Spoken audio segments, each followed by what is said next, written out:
another year, and I know this is such an emotional day for all of your men and women. How are you guys getting through this day, and what's the big message? Oh, the big message is we'll never forget. There's this is one of the most horrific days, the most horrific day in the history of the city of Dallas. That's not to minimize when loss of life occurs. That is devastating for us.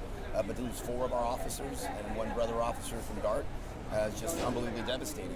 It was devastating for the men and women that are here. I can guarantee you it was devastating for every law enforcement officer in this country.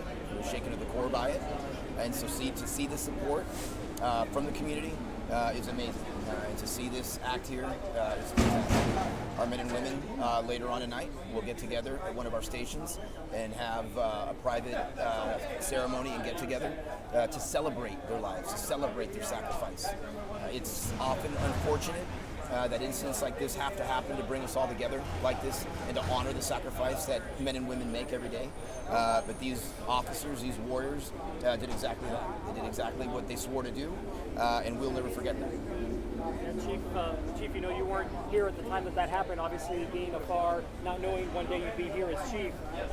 What is that connection like for you here with these officers, kind of removed from it at the time, but obviously you were sworn Chief somewhere else? Yeah, what's interesting about that is I'll never forget where I was on 7/7/16 in my living room, watching this unfold, watching the interviews, and with tears swelling up. Going back to my department and talking to my officers about what occurred. That's why I can honestly say there was no other chief, no other member of law enforcement in this country that wasn't affected.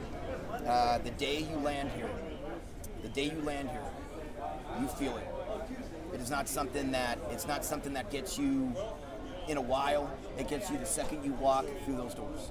The second that I walk into headquarters. You feel it. Officers talk to you about it. And it's something that, it's now ingrained in me. I'm coming up on being here 3 years, and I know these officers were there. There's officers that held injured officers that died in their arms. There's officers that lost partners. But this is my family now, and I feel their pain because every honorable police officer in this country feels that pain. And being here is very special to me. I apologize. Talk about the changes that this department has made as of right now to hopefully ensure this doesn't happen again. What changes have you guys implemented to this day? Well, the reality of it is you can never prepare completely for evil, because that's what happened in that day. Officers went about their duty and their job and were ambushed by evil. And so obviously we're not going to go into the tactics that we go into on these type of events, but certainly we feel as a department that we are better prepared. But ultimately, in the end, when evil strikes, which was struck on 7/7/16, there is really no secret about the fact that what these officers have in their hearts as they ran towards the gunfire, as they ran towards the evil and not away from it. You can't really teach that. But certainly in pre-planning for events like this, we certainly feel that we've been better prepared and learned a lot more to hopefully save as many more lives as we possibly can.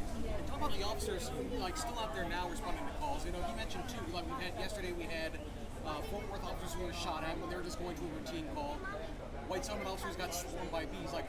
You never know. Like an officer going to a call, you never know what you're going to wind up walking into. You absolutely don't know. The dangers that officers face on a daily basis, I'm not quite certain people truly grasp. Because this was the most devastating day for us, losing 4 officers in Dallas, and again, 1 brother officer from DART. But our officers put themselves in harm's way every day. Thousands, millions of contacts that happen that officers go to danger. And so, absolutely, when I'll say this, when evil strikes, we mourn, we cry, but when people think they're making us weaker, they make us stronger. We come together as a family with the tremendous support that we get from our community as well. And question I got asked this morning.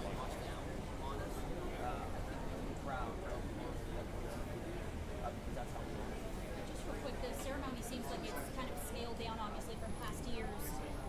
How do you balance moving forward, but still making sure that no one does forget? This feels a little more scaled down. Is there anything else going on to honor? We're having a private ceremony this evening at one of our stations where we'll we'll get together, break bread together, say a few words, and remember our fallen. We'll never forget that. We'll never forget. And so, it's one of these things where we recognize the dangers, but we always want to honor our heroes, and so we'll always have that. And so it is more scaled down from this particular day, but that's also because we also want to remember that we lose officers. We've lost other officers, not just on 7/7. And when we honor those officers, all of our officers in May during Police Week and Police Month, this is a special day for us. And so we'll always have something on this day. And speaking of